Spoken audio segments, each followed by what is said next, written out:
Ce matin, on a avec nous le maire de Saguenay, mais je rectifie, ce n'est pas le maire de Saguenay exactement. On reçoit l'auteur du livre Croire, ça change tout, Monsieur Jean Tremblay. Donc, bienvenue à l'émission. Bonjour.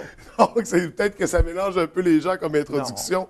C'est que là, je vous reçois vraiment en tant qu'auteur. On part. Il y en a beaucoup de politiciens qui ont écrit des livres, partout, là. Peut-être pas beaucoup au Québec, mais il doit en avoir aussi. Mais on voit ça partout, des gens qui écrivent des livres. Winston Churchill, là, il vivait avec ça.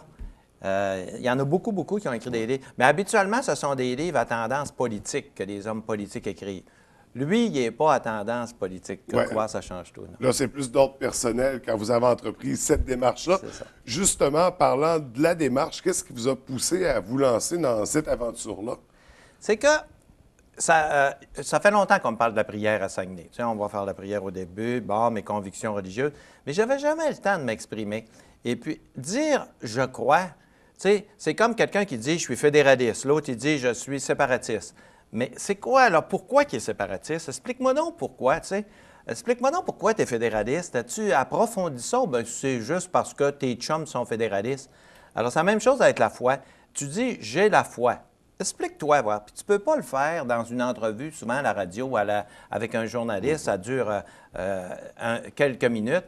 Tandis que là, j'ai senti le besoin d'aller plus en profondeur, dire sur quoi je basais ça. Ce n'est pas des farces, là. Puis c'est sérieux de dire j'ai la foi. Puis je ne suis pas le seul au monde, il y en a, hein, il y en a des milliards. Mais aussi, ça existe, notre société est fondée là-dessus. Mais comment moi je vois ça, la foi?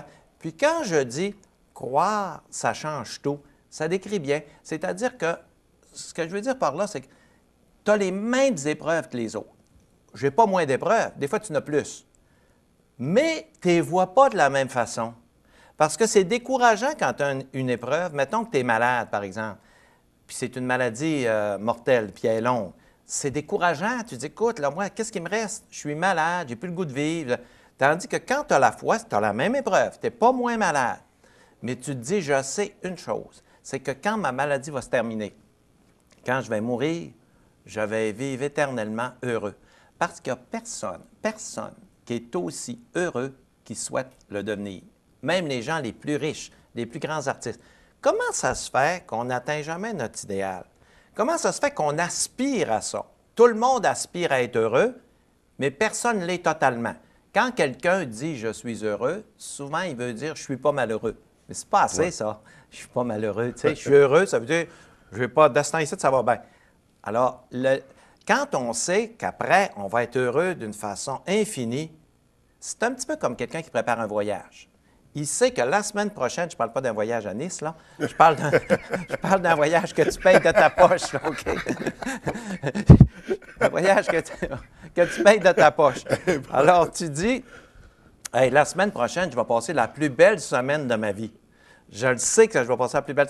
La semaine qui précède, tu peux avoir des petits accrochages, toutes sortes d'affaires dans ta semaine. C'est pas grave, je passe une belle semaine. Attendez-vous que la semaine prochaine, je serai plus ici, je vais être parti dans une belle place, je vais faire la plus belle semaine de ma vie.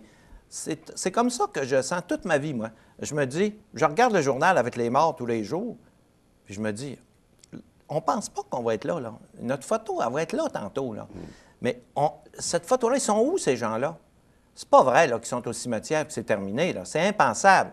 D'abord, si c'est vrai, qu'est-ce que ça donne de se forcer puis d'être bon? Toute la vie prend un autre sens. On va penser juste à nous, on va avoir des plaisirs, on ne pensera pas aux autres. Alors, tous ceux qui ont donné leur vie pour les autres, c'est des imbéciles, parce que de toute façon, ils ont profité de rien, puis ils ont donné leur vie. Combien qu'on en connaît? Mère Teresa, c'est une imbécile. Elle a donné sa vie pour les autres, mais elle n'a pas profité de rien. Alors, ça ne se peut pas, là. Puis aussi, on remarque que plus tu t'occupes des autres, c'est bizarre, plus tu es heureux. Plus tu t'occupes de toi, regarde les gens qui s'occupent juste d'eux autres, là. Ils ne se disent pas plus heureux que les autres. Tout ça, ça s'accorde ensemble, puis tu regardes la nature après. C'est impossible que ce soit aussi beau que ça, le fjord, tout ça, soit aussi beau, puis que ça soit fait tout seul.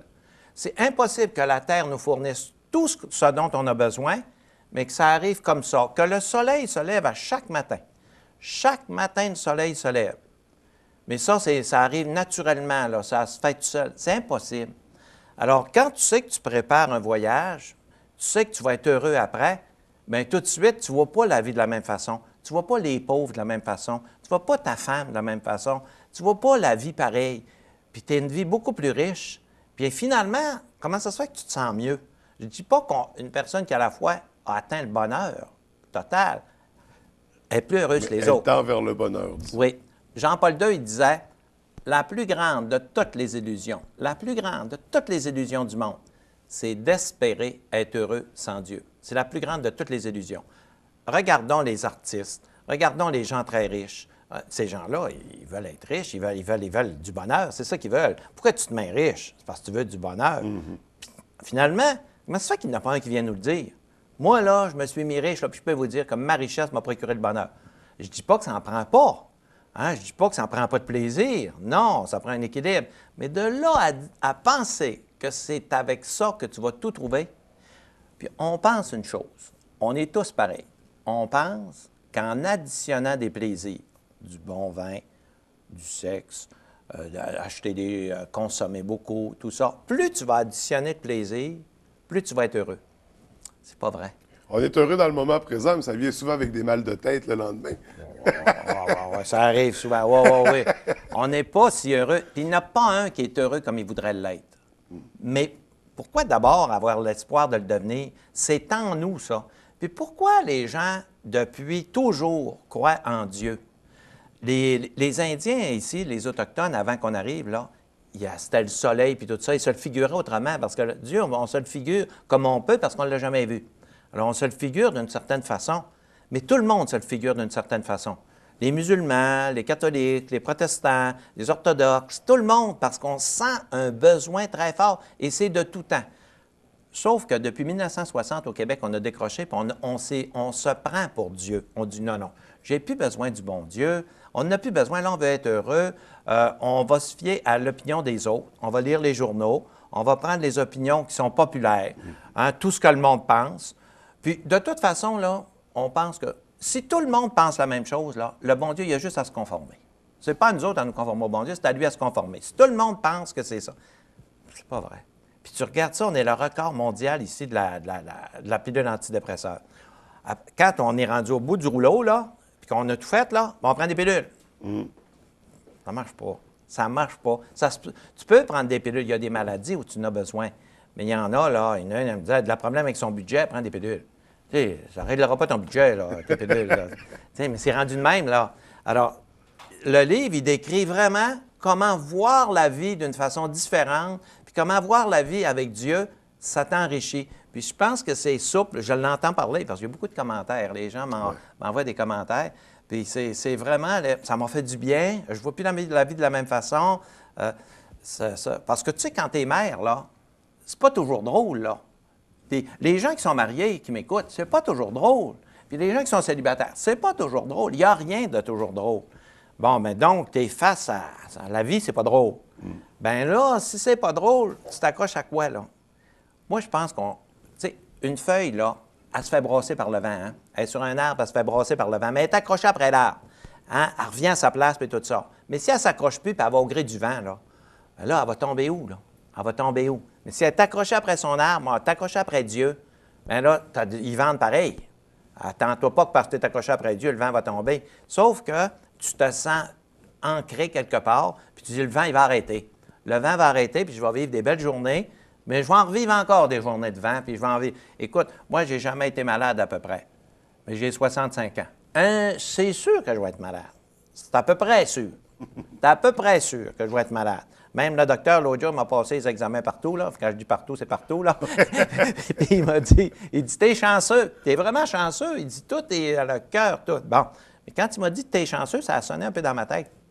Normalement, je serais supposé être malade, quoi. Tu sais. Alors, je vais le devenir. Mais quand tu dis, je vais être malade, bien là, je vais dire au bon Dieu, mais là, écoute, je suis malade. Là, je me prépare, je t'offre ça, je me prépare pour toi, je te l'offre, puis tout ça. C'est pas pareil comme dire, je suis malade. Ah ben là, dis-moi pas que c'est fini, là, que je vais être dans une chaise roulante, qu'ils vont me ramasser. C'est décourageant. Moi, je trouve que le monde, malgré tout, ils ont du courage. Parce que s'ils ne s'accrochent pas à Dieu, c'est décourageant, la vie. Ils se marient, ils ont le plus beau des projets du monde, mais au bout de 3 ans, ça ne fait pas. Ça ne marche plus. Ça marche plus. Le pape Jean-Paul II, il disait, dans le mariage le plus réussi, il y a de grandes épreuves. C'est pas vrai qu'il y a un mariage qui dure, qui baigne dans l'huile, puis tu n'as aucun problème. Non, non, non, non, non, c'est pas vrai. Moi, je pense que j'ai un bon mariage, là, j'ai la femme idéale, là, c'est sûr que je pourrais pas trouver mieux que ça, mais il y a des journées que ça a corsé. OK? Ça se tasse avec les années, là. Mais au début, la première année de mariage, c'était pas si drôle que ça. C'est normal. C'est les épreuves qui renforcent ça. Les épreuves, puis tranquillement, puis là, tu bâtis ta vie. Mais quand tu as la foi, c'est pas pareil. C'est pas pareil. Puis je l'ai toujours eu. J'ai toujours eu la foi. Alors, je me disais, je disais, oh bon Dieu, bien là, il faut... Puis quand j'ai commencé à la messe à tous les jours, là, bien, c'est peut-être parce que c'était pas dans mon mariage, là, mais ailleurs, ça allait pas si bien que ça. Là, j'ai dit, oh bon Dieu, viens me supporter. Puis j'ai commencé à la messe, j'en ai pris goût. Parce que ça, les exercices spirituels, c'est comme les exercices physiques. Ça te le dit jamais d'aller faire des exercices physiques. Moi, le premier, là, aller courir, puis aller faire de la raquette, j'y vais. Puis aller faire de la bicyclette, ça me tanne. J'y vais parce qu'il dit, il faut que j'aille. Mais finalement, quand je suis rendu sur ma bicyclette, puis je suis parti, c'est pas si pire que ça. Puis quand j'arrive, je suis content. La même chose pour les exercices spirituels. Ça me le dit pas trop d'aller à la messe. Mais quand je suis rendu à la messe, c'est pas pire, c'est le fun. Puis quand je sors, je me sens bien, je ne sais pas pourquoi. C'est le fun, j'ai fait quelque chose de plaisant. Puis là, j'y retourne, je fais mes prières régulièrement. Mais vous dire, là, que prendre mon lit puis faire mes prières avant, là, ça me passionne, non. Un coup dedans, oui. Mais je n'ai pas le temps. J'ai pas le temps, j'ai d'autres choses. J'ai trop d'ouvrages aujourd'hui. Mais quand je le fais, même chose aux exercices physiques. Mais on n'entretient pas notre vie spirituelle, on n'en a pas. On a juste une vie extérieure. Puis on pense qu'au lieu de prier, on va au centre d'achat. Puis là, on va s'acheter des affaires. Mais après un certain temps, tu sais, moi, changer d'auto. Bon, tu changes d'auto. Hey, avant de changer d'auto, c'est le fun, tu regardes tout. Quand ça fait un mois que tu l'as, oh, elle ressemble à l'autre. Elle n'est pas beaucoup mieux que l'autre que j'avais avant. Puis oui, elle est plus belle, mais dire que ça me procure un bonheur d'avoir cette auto-là, pas plus qu'il faut. Mais la vie spirituelle, elle, c'est plus permanent. C'est quelque chose de permanent qui dure tout le temps. Puis quand tu as des épreuves, le fait de t'asseoir puis de prier, de dire au bon Dieu, viens m'aider là, ça va pas bien, ça fait du bien. Ça fait du bien. Puis après ça, on dirait que... Puis les affaires s'arrangent. Puis quand ça ne s'arrange pas, je me dis, mais c'est peut-être mieux. Parce que souvent, il y a des faveurs qui ne te sont pas obtenues, pas parce que tu pries que tu as tout ce que tu veux, là. Mais quand tu pries et tu n'as pas ce que tu veux, un mois plus tard, tu y penses. Tu dis, moi, là, bien réfléchir, vous avez bien fait de ne pas me le donner. C'est comme un enfant qui viendrait te voir et dire, écoutez, papa, je veux avoir 100 pièces. Tu dis, non, non, non, tu n'auras pas 100 pièces, mon petit gars, là. On va te donner 10 pièces, c'est assez. Mais dans le fond, tu l'aimes, ton enfant. Pourquoi tu ne lui donnes pas 100 pièces? Parce que tu sais que si tu lui donnes 100 pièces, là, il n'y a pas besoin. De le dépenser. Bon, mais c'est la même chose. Nous autres, on demande tout au bon Dieu. Là, on lui demande de gagner à la loterie, on lui demande tout. Mais lui, un instant, là, je te connais, là. Je te connais assez, là. Je sais que si tu gagnes 1 million à la loterie, là, tu vas venir fou, là. Puis je sais que si tu as ça, tu vas venir fou. Avec passe tes petites épreuves. Par contre, il nous en accorde beaucoup. Quand un enfant nous demande une affaire, la plupart du temps, on y donne si c'est pour son bien. C'est la même relation qu'on a avec Dieu. Puis la vie est différente. C'est pas pareil. Tout d'un coup, tu dis, sais-tu, je me sens bien. Pas le bonheur, l'extase pour faire de la dynamite, mais tu te sens bien.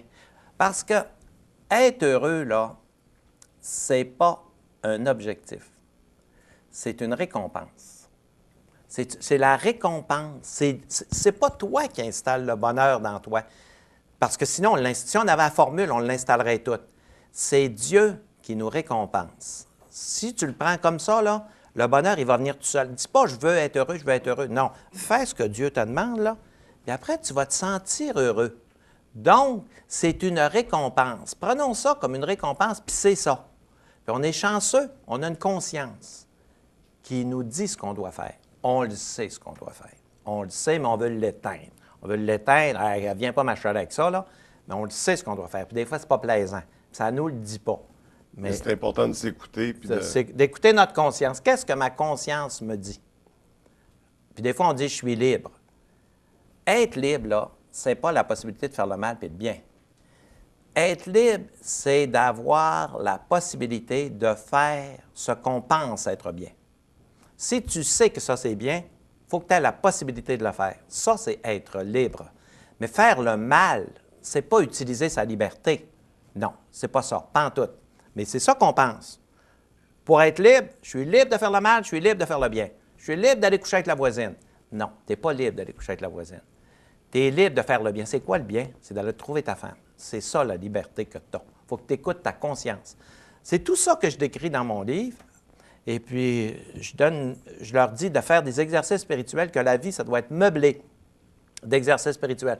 Pas facile à exercer, mais qui donnent du résultat, puis qui font en sorte que tu arrives à la fin de ta vie, puis tu as une vie comblée. Tu te dis, ben, finalement, sais-tu, je regarde l'ensemble de ma vie, en tout cas, si je me compare aux autres, je me trouve pas pire, puis ça va bien, puis je sais que je vais aller au ciel, puis le bon Dieu, bien écoutez, je ne vous ai pas tout le temps obéi, là, je n'ai pas tout le temps été 100 mais en tout cas, je vous ai défendu, puis j'ai fait un peu ce que j'avais à faire. C'est ça, le croire, ça change tout. Il y a un aspect que j'ai beaucoup aimé dans le livre. Il y a beaucoup de références, et elles sont aussi nombreuses que de provenances différentes. Oui. On parle de références, oui, d'hommes de religion, mais de politiciens, d'auteurs, pas nécessairement de gens qui sont issus de ce milieu-là. Est-ce que ça a pris une recherche pour construire ce livre-là? D'abord, j'en ai noté beaucoup. Je lis beaucoup, Ouais. puis je note des citations de Charlie Chaplin, de l'auteur d'Harry Potter, les présidents américains, tout ça. Ils ont toujours dans l'histoire, je lis beaucoup d'histoires, il y a des belles citations. J'en ai noté beaucoup, j'ai été en chercher sur Internet. Et puis, quand j'écris des choses comme celles que je viens de vous dire, je les appuie d'une citation d'un président des États-Unis. Tu sais, des fois, on ne s'y attend pas. Je n'ai même une de Denis Lebel. Denis Lebel, tu sais, ça se produit comme ça. J'ai été aux funérailles de son père, puis il a pris la parole, comme on prend souvent la parole dans une funéraille. Puis il a dit, il est plus important d'être agréable. Attends, comment tu as dit ça? Il est agréable d'être important, mais il est plus important d'être agréable. Alors, je l'ai noté. Tu sais, je note ces petites affaires. Non, il y en a des pas pires, des citations. Ouais, Il y en avait une qui m'avait beaucoup plu, c'est quand on est, tout le monde est dans la joie et nous, on est dans les pleurs.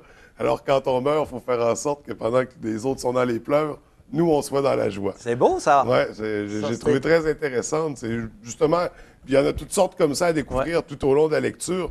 Puis comme on disait, de provenance variée, là, vraiment, de beaucoup d'auteurs. J'ai pas voulu que ça soit seulement des provenances religieuses, parce que ça aurait été comme... presque, il y a un peu de religion, là. Jean-Paul II, quelquefois, des choses de même, mais c'est pas des citations religieuses. Mais on l'est tous religieux. On l'est tous dans un sens. C'est les présidents des États-Unis qui ont dit ça, ils étaient religieux. On l'est tous d'une façon. C'était pas des hommes de la religion, mais ça n'empêchait pas d'avoir la religion dans leur vie, puis de s'y référer. J'aimerais savoir quand la question « croire change tout », ça change tout, pas la question, mais le titre « croire, ça change tout », c'est quand même ouvert au niveau de la foi. On sait que vous êtes catholique, que principalement, c'est une direction catholique, mais est-ce que quand vous dites que croire, ça change tout, c'est autant pour ça s'applique aux autres religions, la foi en général? Oui, la foi en général. Parce que moi, je me mets dans sa place, à la place de Dieu. Lui, il arrive un musulman, il pense qu'il est dans la bonne voie. Il arrive un catholique, il pense qu'il est dans la bonne voie. Moi, je pense que la religion catholique, c'est la religion fondée par le Christ, puis c'est la bonne. Mais dans le fond, ils les accueillent toutes avec... je suis content, dans le fond. Toi, avec l'éducation que tu as eue, ton milieu, bien, tu me rends hommage, donc... Parce qu'après tout, c'est comme si tout le monde vénérait le même Dieu, mais avec une interprétation différente. Bien, c'est sûr que c'est ça. La communication n'est pas facile non plus entre les deux parties. C'est sûr que c'est ça, parce que il n'y a pas deux des dieux. Il n'y en a pas deux. Si Dieu existe, il y en a juste un. Alors, mais on peut prendre différents chemins pour y arriver. Mais le chemin le plus utile, c'est la religion catholique. D'abord, là, les gens confondent des fois. Je ne vais pas à la messe, donc je ne fais pas ma religion. C'est pas vrai, là, ça. Là. C'est pas parce que tu vas à la messe que tu fais ta religion, là. Il y a des gens qui ne vont jamais à la messe, puis il y a des gens qui y vont, puis sont à côté de la traque, là. C'est pas de même ça marche, là. C'est pas un catalogue, là, la religion, là. Tu vas à la messe, tu fais ça, tu fais ça, tu fais ça. OK, t'es... Non. Ça dépend de ton attitude, ça dépend de ton amour envers Dieu. C'est de ça que ça dépend. Mais ça ne dépend pas de l'observance de règles comme ça. C'est bien d'aller à la messe, ça t'aide. C'est sûr que si tu ne fais pas un sacrement, tu ne vas jamais à l'Église. L'Église, c'est un outil pour s'approcher de Dieu. Si tu ne prends pas un outil, tu sais, si tu t'en vas à Montréal, tu vas prendre l'autobus. Bon, mais c'est un outil pour aller à Montréal. Tu peux y aller à pied aussi à Montréal, mais ça va être plus long, puis ça va être plus dur, puis tout ça. Mais tu es sur la bonne voie pareil. Tu t'en vas sur la bonne voie. Mais l'autobus va te dépasser tantôt, puis ça va être plus facile. C'est un peu ça, la religion. C'est un peu ça, les églises. Tu es avec. Puis là, il ne faut pas oublier que le bon Dieu, il a dit, puis je le dis dans ça, là, le Christ, quand il est venu, il dit, tous les péchés vont vous être pardonnés. Tous les péchés. Le viol, le meurtre, n'importe quoi. tous les péchés vont vous être pardonnés. Sauf un. Il y a un péché qui ne sera jamais pardonné. Jamais. C'est le péché contre l'esprit. Rejeter Dieu. Je te rejette. Je ne veux pas de toi. Ça, c'est grave, ça. Ça, là, ça veut dire que c'est un péché qui ne sera pas pardonné. Puis il l'a dit, le Christ. N'oubliez pas que le Christ, ça fait 2000 ans qu'il est venu. Il attaque l'Église aujourd'hui. On entend parler. Il n'attaque jamais le Christ. C'est incontestable, ces paroles. Elles sont tellement belles, c'est incontestable. L'Église a pu déraper des fois. Ah oui, c'est correct, c'est des humains qui essayent de... Bon, mais pas le Christ. Il n'a jamais dérapé. Inquiétez-vous pas, s'il avait dérapé, il nous le dirait. Il nous dirait, hey, le Christ, là, un instant, là, quand Dieu dit ça, il était dans les pommes. Pas en tout, jamais. Alors, puis comment ça se fait en plus que c'est la seule personne historique où ils ont prophétisé sa naissance? Plusieurs années avant qu'il vienne au monde. Où il allait venir au monde? Comment sa mort, ça se produirait? Ils ont tous prophétisé ça. Ça ne s'est jamais vu, et sans se tromper. On a tout retrouvé ça dans la Bible. Si lui, ce n'est pas Dieu, et tout ce qu'il a dit, tout, on n'a aucun défaut à lui reprocher. Puis lui-même s'est proclamé le Fils de Dieu. Alors, si lui, ce n'est pas Dieu, mais moi, quand je regarde le Coran, moi, je ne suis pas capable de comparer Mahomet avec le Christ. Mais ça ne veut pas dire que Mahomet, c'est un mauvais gars, là. Mais pour moi, c'est le Christ avec tout ce qu'il dit. Le Mahomet, ils n'ont pas prophétisé sa naissance, puis c'est pas la même chose. Maintenant, il y a des gens qui sont... Mais le bon Dieu les accueille autant, là, quelqu'un qui fait une bonne vie, puis qui se rattache à Mahomet. Le bon Dieu dit, bon, ben écoute, toi, ce qui compte, c'est que tu fais du mieux que tu peux, avec les connaissances que tu as. Lui, il doit dire la même chose de moi. Là. Et de toute façon, Jésus est quand même dans le Coran. C'est seulement un prophète, c'est pas le Messie. C'est ça. Mais c'est un des prophètes les plus importants du Coran quand même. Vous avez raison. Il y a ce lien-là entre les deux. On peut bien, aujourd'hui, avec tout ce qu'on entend parler, il y a des gens qui veulent se le cacher, mais non, on est très liés à l'islam. Donc, c'est des religions qui sont issues du même milieu. Écoutez, j'aurais toutes sortes de questions, toutes sortes de sujets à aborder, parce qu'il y a des aspects que je trouvais intéressants dans le livre. Rapidement, entre autres, quand vous démystifiez un peu, c'est pas parce qu'on a la foi qu'on est contre la science. On peut avoir la foi puis croire en l'évolution, même que ça se complète.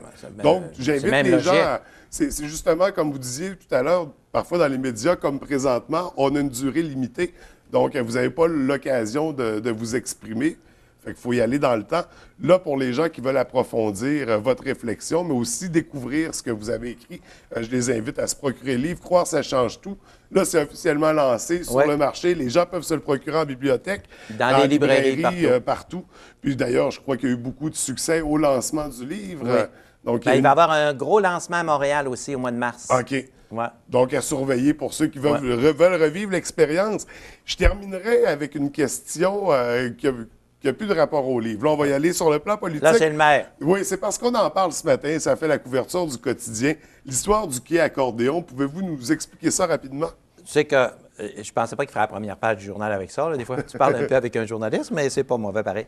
C'est qu'il existe actuellement, c'est pas des quais, c'est des trottoirs, dans le fond. Il y a comme un trottoir accordéon d'accroché après le quai, et quand il vient un bateau, le trottoir se déploie là, et va rejoindre le bateau qui, lui, est ancré. Donc, les gens du bateau marchent sur le trottoir. Évidemment, ça coûte une fraction, ça coûte pas cher comparé à un quai. Et puis, ça existe. Alors, il y en a en opération. Ça fait qu'on a dit, bien, coudonc, plutôt, parce que faire un autre quai, là, on va mettre de l'argent dans les rues avant de faire un autre quai. Alors là, puis le gouvernement ne veut même pas nous donner de l'argent pour mettre des rangs. Il ne nous donnera pas d'argent pour mettre dans les quais. En tout cas, moi, si j'étais premier ministre, j'en donnerais davantage pour mettre de l'asphalte dans les rues.